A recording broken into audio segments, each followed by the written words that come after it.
Hello hi welcome back to gold channel. இன்றைக்கி November 14ஆம் தேதி. இன்று தங்கம் மற்றும் வெள்ளியோட விலை நிலவரம் எப்படி இருப்பதற்கான வாய்ப்புகள் இருக்குது, விலை அதிகரிக்குமா, விலை குறைய வாய்ப்புகள் இருக்குதா அப்படிங்கிறத பற்றி பார்க்கலாம். ஸோ நேற்று நைட்டே நம்ம விடியோ போட்டிருந்தோம். அதில் சொல்லியிருந்தோம் தங்கம் மற்றும் வெள்ளி ரெண்டுமே சர்வதேச அளவில் விலை குறைய ஆரம்பிச்சிருக்கு அப்படின்னு சொல்லிட்டு. நேற்று நமக்கு தங்கம் ஒரே நாளில் 300 ரூபாய் அதிகரித்து ஒரு கிராம் 22 கேரட் ஆபரண தங்கம் ஒரு கிராம் 11,900 ரூபாய்க்கு விற்பனை ஆகிட்டு வருது. ஒரு சவரன் 95,200 ரூபாய்க்கு விற்பனை ஆகிட்டு வருது. வெள்ளியோட விலை ஒரே நாளில் 10 ரூபாய் அதிகரித்து ஒரு கிராம் வெள்ளி 183 ரூபாய்க்கு விற்பனை ஆகிட்டு வருது. இப்படிப்பட்ட சூழ்நிலை இப்போதைய காலை நிலவரம் எப்படி இருக்குது அப்படின்னு பார்த்தீங்கன்னா, சர்வதேச அளவில் தங்கம் மற்றும் வெள்ளி இரண்டோட விலையுமே குறைய தொடங்கியிருக்கு.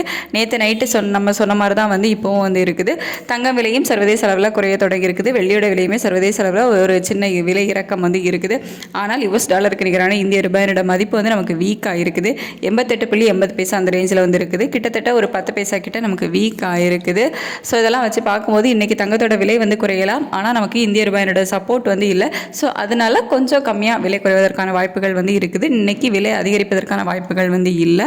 ஸோ அதே 11,900 ரூபாயில் இருக்கலாம். அப்படி இல்லை அப்படின்னா ஒரு 30 ரூபாயிலிருந்து ஒரு 80-90 ரூபாய் வரைக்குமே விலை குறைவதற்கான வாய்ப்புகள் இப்போதைய நிலவரப்படி இருக்குது. இன்னும் நமக்கு ஒரு மணி நேரம் கிட்ட டைம் இருக்குது. அதில் அப் அண்ட் டவுன் மாறுவதற்கான வாய்ப்புகள் இருக்குது. ஸோ அதனால தான் நம்ம அந்த 11,900 ரூபாயில் இருப்பதற்கான வாய்ப்புகள் இருக்குது அப்படிங்கிற மாதிரி நம்ம சொன்னோம். ஆனால் இன்னைக்கு விலை அதிகரிப்பதற்கான வாய்ப்புகள் மிக மிக குறைவு தான். வெள்ளியோட விலையுமே நமக்கு ஒரு சின்ன விலை இறக்கம் தான் இருக்குது.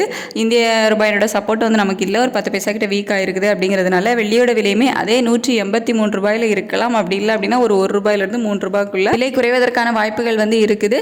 ஸோ இந்திய ரூபாயோட சப்போர்ட் நமக்கு இருந்துருச்சு அப்படின்னா இன்னும் கொஞ்சம் சேர்த்தே நமக்கு விலை குறைவதற்கான வாய்ப்புகள் இருந்திருக்கும். பட் நமக்கு இல்லை, 10 பைசா கிட்ட வீக்காக தான் இருக்குது. அப்படிங்கிறதுனால ஸோ ஒரு சின்ன விலை இறக்கம் தங்கம் மற்றும் வெள்ளி ரெண்டிலுமே இருப்பதற்கான வாய்ப்புகள் இருக்குது. ஸோ ஒரு மணி நேரம் கிட்ட டைம் இருக்குது. அதில் சின்ன அப் அண்ட் டவுன் மாறுவதற்கான வாய்ப்புகள் இருக்கும். ஸோ வெயிட் பண்ணி பார்க்கலாம். ரேட் அப்டேட் ஆனதுக்கப்புறம் உங்களுக்கு வீடியோவில் தெரியப்படுத்துகிறேன். Thank you so much.